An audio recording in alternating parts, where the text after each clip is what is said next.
Hi, welcome to Astro Babble. I am Donna from Donna B Astrology, And I'm Linda from Scullywag Astrology.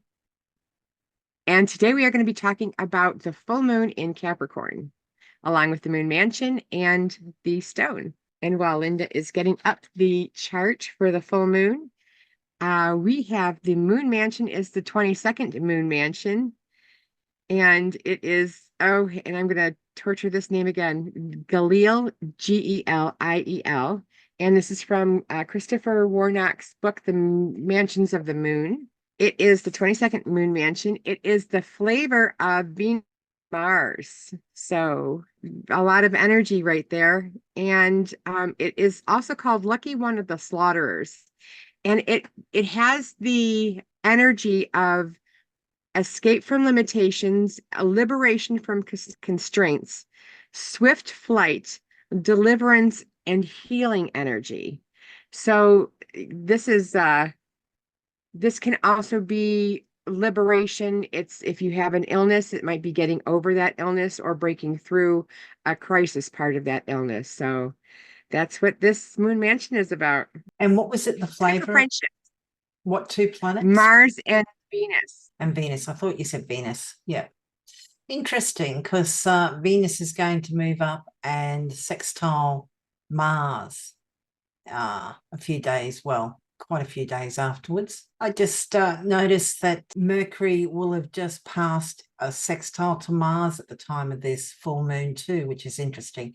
Now, you were talking about swift flight and all those sorts of things. Yes. Deliverance from different things. Well, for either being a captive, so you would get deliverance from being a captive, or so hopefully maybe the hostages in Israel are released or anywhere.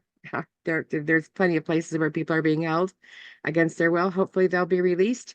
But it also, when it's deliverance, I think it means deliverance from even an illness. Mm-hmm. It could possibly mean if you've been struggling with a long illness for a long period of time, this might be deliverance from it somewhere in this. And the lunations run like a moon mansion runs with the lunations. It runs for a fortnight, or about 2 weeks. This whole energy of the moon mansions lasts for until another new moon or full moon comes up. So it's a long week period. It's 2 weeks. So Interesting. any of these can happen in that time. It's good for friendships. It's good for, yeah, meeting friends, meeting new people. Nice. Very interesting. Yeah, Venus very close to the sun, so opposite the full moon. Mercury also close to the sun and opposite the full moon. Both Mercury and Venus under the beams of the sun, though, so it's a shame. Jupiter can't see this full moon. Mars and Uranus can, and Saturn can. But Saturn's the ruler of this new moon, so that's good. So hopefully it can give some assistance. That would be nice. It's always nice to have some support. Yeah. So shall we have a look at the horoscopes? And we recommend that you listen or read your ascendant sign horoscope rather than your sun or your moon sign. And if you don't know why, we've done a video all about that, and I'll put a link to that in the description. Very good. And the first horoscope we are going to talk about are a Capricorn rising. This full moon is going to happen in your first house. And the first house is a lot about whatever is you.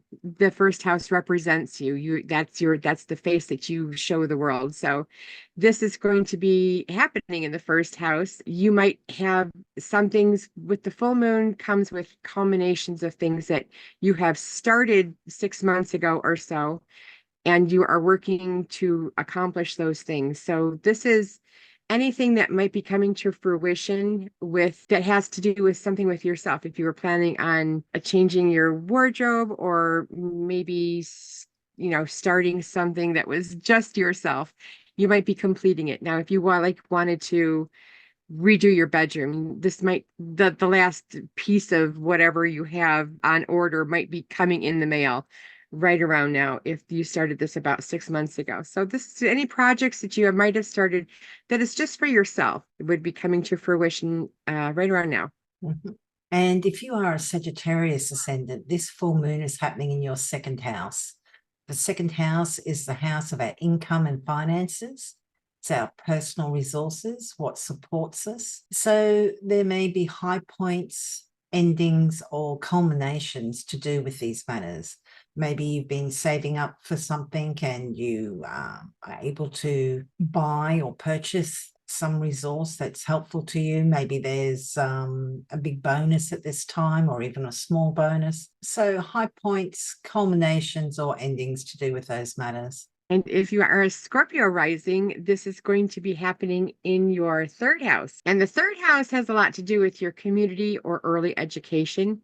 Could also be how you learn, a lot of correspondences, writing back and forth. It has a lot to do with your family, like your siblings, even aunts and uncles, cousins, that type of thing. It's your like extended family. This is might be something that's coming to fruition. And I'm thinking with that Neptune square to it's that Neptune, I think is going to influence this entire lunation for the next 2 weeks. So I wouldn't expect that a lot of things are going to be too clear for these next 2 weeks because of that Neptune. It just seems to be sticking out like a sore finger. But that would, so anything around those ideas, just be cautious and enjoy them. Maybe be on the more dreamy side. Maybe a picnic as opposed to a family meeting would be the appropriate activity. Mhm. And if you're a Libra ascendant, this full moon is happening in your fourth house. The fourth house is our family, most particularly our parents. So this full moon, what's happening, high points, endings, culminations, may have something to do with your parents. Maybe they've been working towards something and that's achieved at this time. It's also our home and living situation and real estate matters. So maybe you've been building a house and you can finally move in, it's finally completed. Or maybe, real estate matters, you've been trying to sell a house or buy a house, and this is a time where an agreement is reached. High points, culminations, or endings, maybe somebody's leaving home. Yeah, so something to do with one of those matters. And if you are a Virgo rising, this full moon is going to be happening in your fifth house. And the fifth house is the fun house. It's the house of creativity. It's the house of hobbies and things that we do for fun. So this would be things that are coming to culmination around maybe if you got concert tickets or some kind of event like a basketball game or football game, some kind of event that you might have, might be those tickets might come up, or the actual event is happening right about now if you would have gotten those tickets 6 months ago. Nice. And if you are a Leo ascendant, this full moon is happening in your sixth house. The sixth house is service to others, it's employees. That can include literal employees. It could be somebody that you supervise at work. It could be just some tradesperson coming in to do something around your home, or somebody that's doing something for you. It's also service to others. So that includes first responders, doctors, nurses, people that work for the greater good. And it's also pets. So there may be a high point, culmination, or ending to do with these matters. It's also the house of sickness. So Donna was talking about the moon mansion and how this can be deliverance from some things, and how for some that may be, the ending or the easing of an illness. So yeah, certainly positive for that. But this could also be graduating. Like if you're somebody who's like a doctor, nurse, first responder, maybe you graduating from a course at this time. Or it could be something as simple as like your dog's been to obedient school and graduates at this time.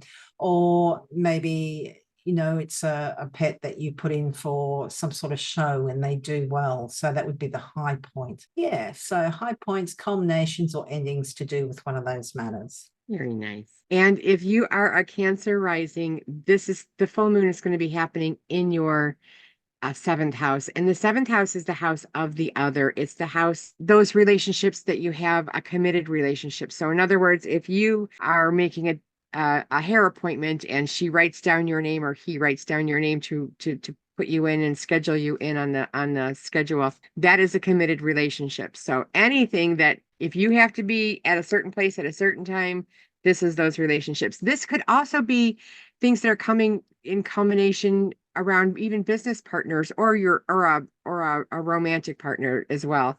These are things that will be coming to culmination around those people that you have a committed relationship with. So if whether it's an appointment or whether you have a business partner or something will be coming to culmination with it. And with that Neptune around, it's probably best to keep them on a lighter note, not too serious. And if you're a Gemini ascendant, this full moon is happening in your 8th house. The 8th house is the house of other people's money. So this can include things like inheritances, debts, loans, taxes, insurances. So this could be a high point. It could be you've come into some money through somebody else. It can also be the partner's money. So maybe your partner has come into money and you will benefit through that. It could be that a loan's approved. We can see Venus and Mercury and the Sun down in the 2nd house of personal finances. So, it should benefit you in some way, hopefully. It's, it could be something like we were talking about high points, but it can also be endings. Maybe you've been trying to come to some agreement with somebody else. Like, for example, if you were in a relationship or married to somebody and you had joint assets and you've decided to split and now you need to come to an agreement. This could be a time when an agreement is reached. That would be your ending there. So yeah, high points, endings, or culminations to do with other people's money. So if you are a Taurus rising, the full moon will happen in your 9th house. And the 9th house has a lot to do with publishing, the law, higher education, foreigners, and even the esoteric subjects. So anything that may be coming to culmination, if you were planning a trip abroad or far away from where your house is, this might be coming to culmination during these 2 weeks if you are a Taurus rising. If you were writing a book, this might be when it's being published. These are things that are coming to culmination as it's a full moon around those subjects of esoteric, higher subjects, and the things that you're not really familiar with. Nice. And if you're an Aries ascendant, this full moon is happening in your 10th house. The 10th house is the house of our career and public reputation. So for whatever reason, there's full light on this very visible house. So it could have something to do with your career. Maybe there's some high point, culmination or ending at work. It could be that you're finishing a big project, or maybe you're actually leaving a workplace. It's also the house of authorities, including bosses. So it could be that a boss is moving on, or even receiving some reward or something at this time. But I would say more you than them. But it could be a boss leaving, or it could be whatever you're known for. It could be you've been planning a big wedding and this is a time where the spotlight's on you and, everybody's paying attention. Or it could be, you're having a child. And, if that was the case, things would be going on in your 5th house too, or with the 5th house ruler. But you could have, this full moon in your 10th house too, because as I said, it's the full moon's the full light of the moon in a very, very public place. For whatever reason, you're gaining a lot of attention at this time, and it's likely to have to do with high points, culminations, or endings of some type. And if Pisces is your rising sign, this full moon will be happening in your 11th house. And the 11th house is also it's a nice house. It is the house of our groups and associations and our hopes and dreams as well. So anything around those things that are coming to fruition would be coming and happening right about now or in these next 2 weeks. This is a very nice house to have things come to fruition. This is your friends, your groups and associations, and hopes and dreams. Very nice. And if you're an Aquarius ascendant, this full moon is happening in your 12th house. 12th house is the house of our undoing. It's also places of retreat, such as monasteries, spiritual retreats, and places of confinement, such as prisons, hospitals. It is very hidden and secret house. It can be the place of exile. So maybe you're, away from home, far from your usual place. There is a little bit going on in your sixth house at this time. So for some, maybe there has been a hospital admission, maybe at this time over the next 2 weeks, you hopefully have a release from that. And, that would be a nice ending for that. But it could be that you've been working behind the scenes on something and, you're wrapping that up over the next 2 week period. High point culminations or endings. This is also the house to do with things like addictions. For some of you, that would be a positive spin on it if you could an ending to some sort of self-defeating habit or addiction or something similar. But, it could be just that you've been keeping a little bit more to yourself. You don't necessarily need to be working on something behind the scenes. Maybe you've just kind of taken a little bit of a step back. And the stone that I have is such a good Capricorn stone. When I saw this, and when it came up of which stone I would pick, I picked these like months ago. But this is a really good Capricorn stone. If you're feeling the heat in the northern part, this is called snow quartz, and I thought it would be perfect for Capricorn because it is pure white. I am from the state of the winter wonderland, Michigan, so this is pure white as the driven snow. So this is a really cool stone. It's good for it's got the most hardness of 7. It's found almost anywhere. It's pretty easy to get a hold of. I have used this stone in place of other stones. So that might be one of its, if you don't have like a particular stone, this is a good substitute because I'm not sure why, but it just does. Anyway, but it's good for negative blocks. It's good for healing. It's got good stabilizing energy. This is called snow quartz. These are bigger pieces. That's why I'm not showing you the tinier ones, but yeah, they're very, very nice, very, very clean. It's gentle energy. Yes, it is also quartz. I mean, it is a type of quartz, so um it will be strong, but it does have that, it is a little bit more gentler, in my opinion. Interesting. Like you were saying, you can use it to kind of stand in for somebody else.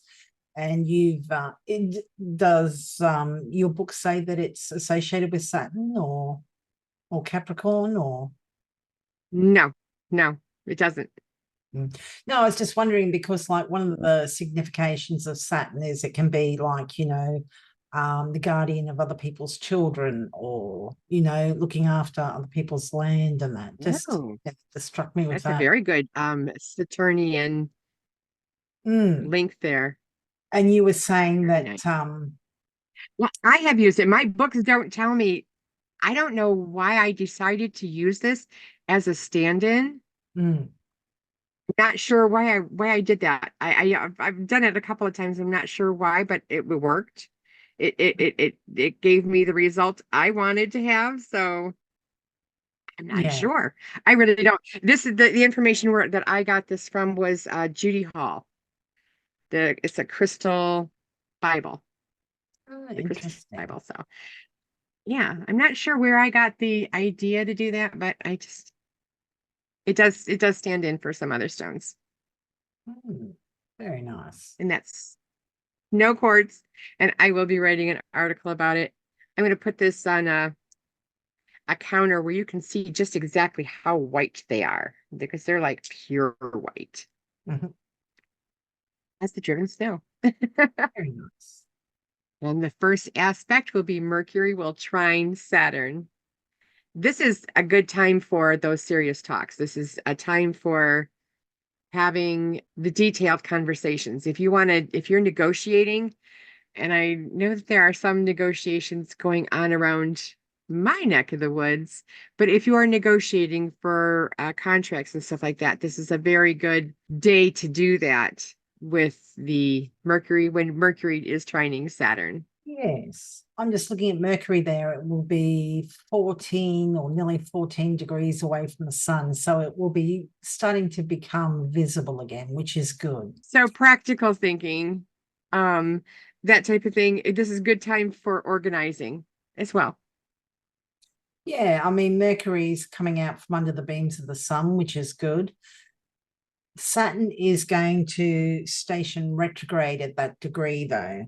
So even though it's good for practical thinking and all that sort of thing, I know later on Mercury is going to trine Neptune as well. So yeah, I have a feeling that even though there might be some really good planning and a lot of double checking things, maybe we're going to have to go back and see things. Mind you, Mercury's going to go forward and then Saturn's going to go backwards. So maybe not the planning in that, but just with Saturn already at that degree, I do wonder. He's getting ready to retrograde, and I just wonder, he's going to be slow, very, very slow. So, and Mercury's moving quite fast at this time, 195% of its usual speed. So it will be interesting, but yeah, it should be good for concrete, rational, practical, conservative, logical thinking, hopefully. I wonder if on this day will be an indication or some kind of event that might have something to do with an issue that you might have to readdress when Saturn actually does go retrograde. It will be interesting because when does Saturn retrograde? The 21st? Just No. 2 days later. Yeah, it's not far. So yeah, it's already at the degree it's going to retrograde at. So it will be interesting. It will be. And then the next aspect we'll be talking about is Venus will sextile Mars.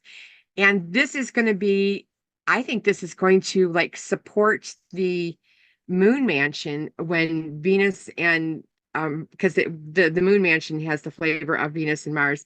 This is good for friendships. This is good for not necessarily long-term relationships, but this is definitely good for starting those new whatever you need that drive to drive a relationship forward a little bit. So it's an opportunity to possibly attract the opposite sex. And this is also good for the beauty for its drive to beautify your surroundings. Anything that's around your home or wherever you are normally at. This would be a good time for beautifying those particular areas of your life. Yeah.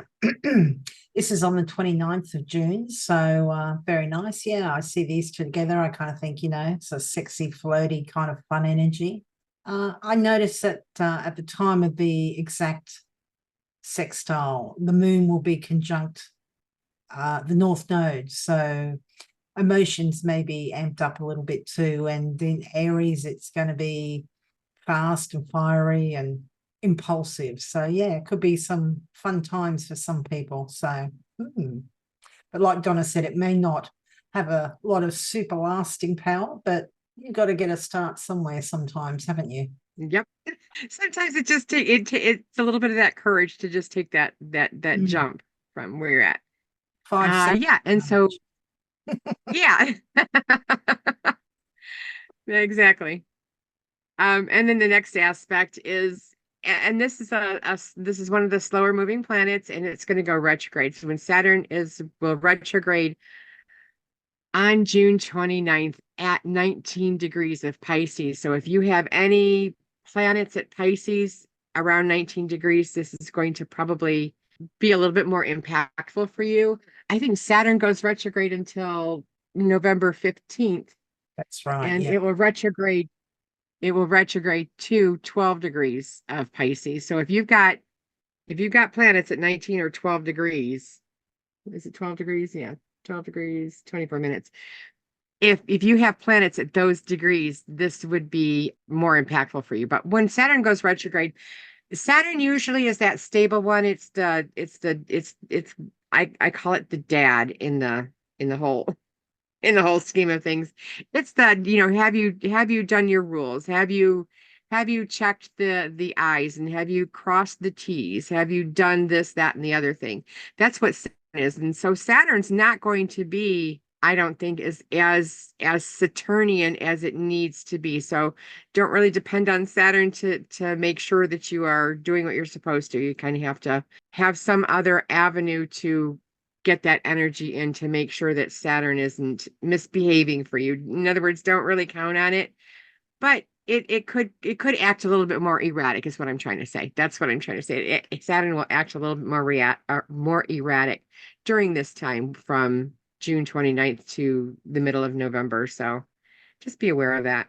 Yeah, it's interesting that we were talking about also happening the same day, earlier in the day, the 29th of June, for those in the northern US, that we've got that Venus, Mars, and we're talking about, at the time that they're sextile, we've got that moon with the North Node, and, that 5 seconds of courage and being impulsive and a bit flirty and that. And then we've got this great big Saturn kind of slowing down, and, it's going to go back over old ground. It's kind of two very different energies kind of happening the same day. So it will be interesting. Donna was talking about, not relying on Saturn because Saturn's going back. It's kind of like he's going to do an audit over those Pisces degrees, and those with the other mutable signs. So that's Gemini, Sagittarius, and Virgo may also kind of feel the impact of this if they have planets at the 19 and 12 degrees of those signs as well, may also feel an impact. Saturn, when it's retrograde too, sometimes the limitations or restrictions or delays can seem overwhelming. Whereas once, it may have felt like, okay, well, this is going to be hard and it's going to be long and it's going to take for ages. It can be more disheartening and kind of like, this is never going to happen. And so, particularly if you are being impacted, if you have mutable planets and mutable signs around about those degrees, just keep working, keep one foot in front of the other. Huh. And oh my gosh, as Linda had alluded to earlier, this is the same day these last two aspects have been happening. So this is a very busy day with three things going on. This is the third one happening on June 29th. This will be Mercury will sextile Uranus, and this is asking you to be a little bit more flexible in your thinking. This is also doing things in a new way. This is ingenious thinking, or could possibly be ingenious thinking. Depends on where you're standing. But it is asking you to have that ready to pivot kind of a moment.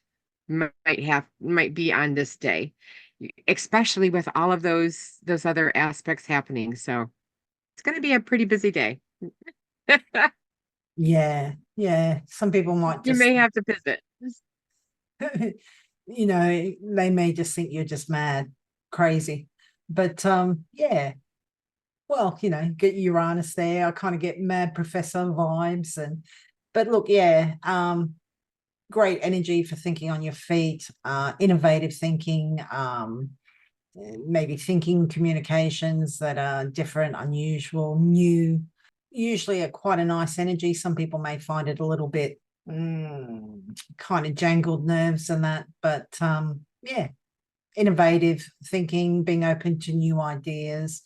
Yeah, it's going to be an interesting day, the 29th, with Venus, Mars sextile, and then the Uranus, Mercury sextile, but we've also got Saturn changing direction. So, The next aspect, if you don't have your ducks all in a row, this is going to make it even more confusing when Neptune will station retrograde. And this is going to be that same kind of thing where we expect Neptune to give us unclarity and what is the other word? More of the dreamy state. Your sensitivities are going to be up. This is when Neptune retrogrades, it's going to be retrograde, and it's not like the personal planets when they retrograde, where this is one of those outer planets. It doesn't really, unless you have something that's directly on one of those degrees where it's being retrograde. and it's going to stay in Pisces, so it's not leaving Pisces just yet, but it's where Neptune will be more acting more erratic. If you have any of the clairs, which is clairescence, clairvoyant, clairsentient, all those other ones, you might get more of the information or intuitive information than you normally would. Yeah. Pisces is going to be, wherever Pisces is in people's chart, is going to be an interesting time with both Saturn and Neptune retrograding over those degrees. I agree with Donna, unless it's impacting a natal planet of yours, particularly conjunct it, opposite, or square it. So that's the mutable signs of Pisces, Virgo, Gemini, and Sagittarius. You probably won't feel it as much. I don't have how far it will go back, but it usually only retrogrades a couple of degrees. Do you have that information, Donna? I don't. Yeah, it's because it's out so far, it moves very slowly. It's not like it's going to zip back 10 degrees like, some of the other planets. And I mean, Saturn is only going to retrograde back, 7 degrees. So yeah, about 2 degrees, maybe 3 degrees. So we're talking from about 26 to at 29 it might farthest go back to 26. I don't think it's going to go back further than that, but it kind of is just like saying, are you really sure this is what we want to do? I think that's they move so they don't go very fast. It takes 15 years to 13 years in a sign for Neptune to go through 13.75. And so it's not moving very fast. It'll retrograde only over a couple of degrees. So you're already feeling it. If it's there, you've already been feeling it.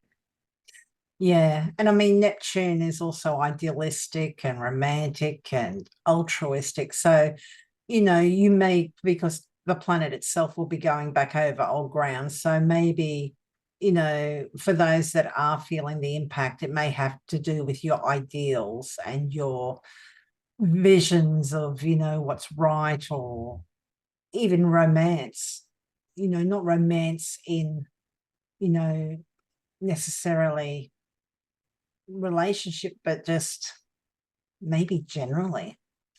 But yeah, just dealing with different matters. Maybe you're feeling a bit disillusioned because Neptune can be disillusionment. It's foggy. It's hard to see things clearly, even when it's going direct.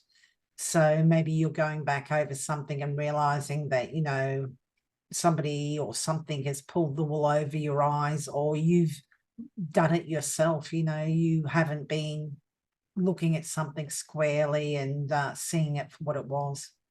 And then Mercury will trine retrograde Neptune. And this is a good time for not any serious work. That's for sure. So get all the those negotiations and those contract details out of there, because this is not the day for it. This is happening on the same day. So wow, we get a lot of planets that are just like bow, bow, bow. It's like big days that are happening in this lunation. And when Mercury is going to trine Neptune, it's a retrograde Neptune. So I would think that your creative imagination can be up. This is also a dreamy time, and your sensitivities will be up as well. This is a time where it's just grab a glass of lemonade and sit under a tree. Yeah, Think about what you are, let your dreams come through. Maybe looking for goals, depending on what house it's taking place in too, might be helpful of the activity to narrow down like kind of what would be how this planetary aspect will impact. Yeah. It's interesting that Neptune will have just stationed retrograde. It will be still, and I mean, it's so far out, it's so slow moving anyway. But we've also got Mercury so close to moving out of Cancer, and moving into Leo. So more or less, as soon as they have this trine, Mercury's moving pretty fast to 175% of its usual speed. It's out from under the beams of the sun. So it's visible, idealistic thinking, could be quite romantic, altruistic. I think this could be quite positive, creative, but like Mercury's just moving so fast. And like I said, he's going to move into, or it is going to move into another sign. So it will be interesting. I kind of get the impression almost like a passing fancy. It's like Mercury's just got other things to do. Maybe you will feel like, oh, I should do this, or wouldn't it be good if I did that? But like, then you get distracted, because Mercury will have had its sextile to Uranus, well, maybe 3-4 days prior. And it's just, had all these brilliant ideas. I think Mercury's going to be too distracted to kind of hopefully not be impacted too much by too much fuzziness from Neptune. And then the next aspect we're going to talk about is happening on the same day. Mercury is entering Leo. So anytime that a planet moves into a new sign is always a good time to journal, because when they move into a new sign, it's kind of activating that house. So whatever that house, the Leo house is you'll find more communications around it. So it's a good time to journal. Yeah. Mercury in the house of Leo, so more thinking and communications, or learning about the people and topics associated with wherever Leo is in your natal chart. We have the planets quite closely bunched together at this time, and have been for a couple of months now. And this is, one of the first planets to get into Leo.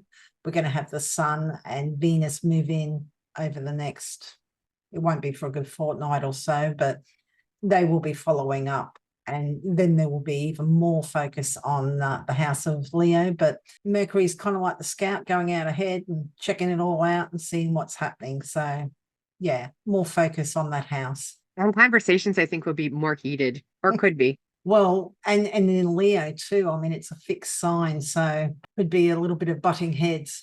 Yes. And then the next aspect we'll be talking about will be Venus will trine retrograde Saturn. And when Venus and Saturn get together, it's that stable energy. Although with the retrograde happening, it might not be as stable as you would think that it would be.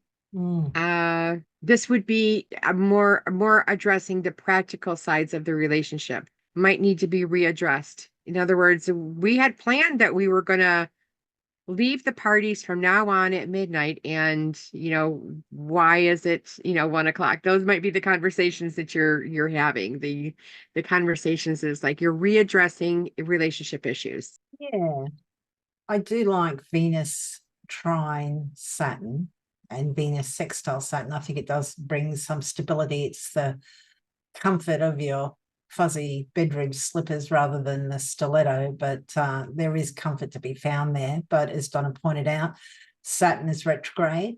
It's moving backwards, going back over old ground. Positively, hopefully this could be used for maybe going back to, maybe we used to do this, and wouldn't it be nice to do that again? Kind of reconnecting. And that Venus herself is under the beams of the sun. In fact, she's combust at this time.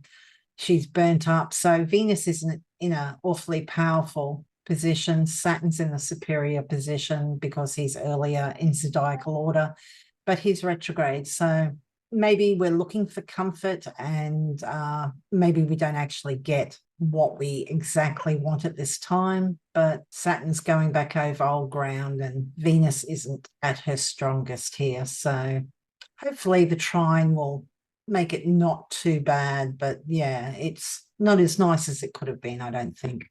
The next aspect, good to see that it's at least the following day. Mercury will oppose Pluto. And I think this is very powerful energy. I think this is probably obviously it has Pluto, so I'm going to think that it's going to be stronger than all of the other ones. But this is good for research. It's also good for changing your thinking. If you have to change somebody's thinking, this is a good, powerful ally to have and know that it's there for you to use if you are on the positive side, if you are changing people's thinking to do a positive action. Um, but this could also have a lot to do with how you think deeply, how you think this will be, you might end up with the results of from your subconscious might be doing more of the talking than your logical brain. So make sure your subconscious is on board with the rest of the world. Yeah.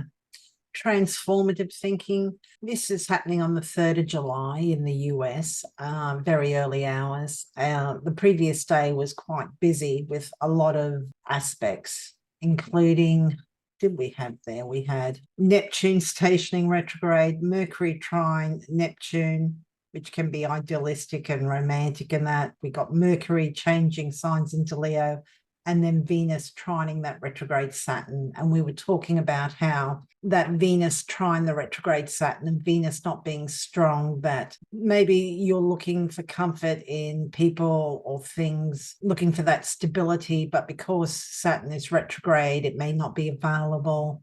And because Venus is not strong because she's combusts the sun, that maybe it's harder to achieve at this time. I just kind of wonder, this following so quickly afterwards, even though it's the next day, it's very early hours, really plumbing the depths and maybe being open and vulnerable. We do have both Pluto and Mercury in fixed signs, though, so they're very firmly entrenched in what they believe is the truth. But, this could be interesting. Maybe this is a debrief afterwards, or, a very intense debrief about what's happened over the previous day. I also see that Jupiter is with the moon at the time of the exact opposition, which is nice, but Jupiter's not strong here in the sign of its detriment. So, yeah, intense conversations, maybe being very open and honest and vulnerable. You may want to watch that there's no manipulation, but, hopefully open and honest and maybe vulnerable. And then the next aspect we're going to be talking about, Mars will sextile retrograde Saturn. And these are the two malefics. So when these two get together, and a sextile, it can be good. And I'm going to, so if you are readdressing, I promised myself I was going to get out and walk every morning. This might be the energy that it's bringing that up. It's like you said, and this is what, so you want to use that drive. Mars is one of the internal planets. Saturn is farther out there, but they are the two malefics, and this could be problematic, but hopefully it's more on the because it's a sextile, it's a nicer aspect. Hopefully it's not going to be a hard, challenging time. Yeah, usually Could be though. that sextile would allow Saturn to, kind of give some stability and drive. Well, not drive, but pushing that Mars to be more effective. But Saturn is retrograde and Mars is in a sign of its detriment in Jupiter and Taurus. It will be interesting, maybe not as productive, certainly not as productive as it would have been if Saturn was direct. The fact that Mars is in a sign ruled by Venus, yeah, he's not working at his full capabilities. So, but look, maybe if you can do something Venus related, throw that energy and action into a Venus related energy, depending on where Taurus is in your chart. Yeah, but matters to do with wherever Pisces in your chart may have you a little bit distracted and not able to give the full attention that's needed. I was looking at where Venus was at that time, and Venus she doesn't have a lot of they're both in Venus's signs. I mean, Venus is exiled or exalted in Pisces, Yeah, that's a good and point. she's rulership in Taurus, so she should have a lot of pull, but I'm not sure if she's in a Well, position. She at might be too least, close to the sun for being able to do that. yeah, that's a point. Yeah. At least she can see them, but ironically, she can't be seen at this time. It's a shame. A low key day for sure. Just keep it low key and Well, maybe good for behind the scenes, but yeah, hidden. Maybe she'll act as a kind of secret benefactor or assistance, but you don't necessarily know where it's coming from. that would be nice. It's always nice when the good planets show up for you. Mhm. And then the next aspect will be the new moon in Cancer, and that will be happening on July 5th. So something definitely to look forward to. Yeah, Venus close to the sun and the moon. Still, she will be out from will she? Yeah, out from under the. She won't be combust, but she will still be under the beams. Mars sextiling the new moon. Saturn and Neptune trining it. Pluto can't see it, so that's good. Mercury can't see it either. So yes. Oh, Jupiter can't see it, which is a shame. Will be interesting. So not long after that new moon, the sun eventually, but the moon will sextile Mars, and then the sun will later sextile Mars. That shouldn't be too bad. Yes. That is the horoscopes, the moon mansion, the stone to help support whatever you are trying to do, as well as the aspects. And Linda, what are you doing? And are you available up for readings yet, or not quite yet?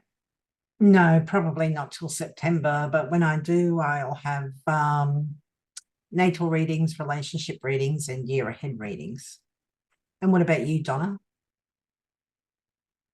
I am available for natal readings, year ahead readings, horary, electional, a medical, as well as I work with crystals and energy healing. So it's a different crystal, but it's on my desk to remind me. I have to write an article about that one too.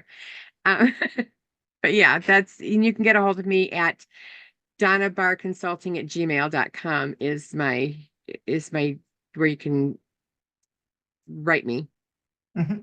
and get a hold of me. Well, thank you for listening and thank you for your likes and your comments and your shares. We hope the full moon's a good one for you. Thank you. Thank Bye. you.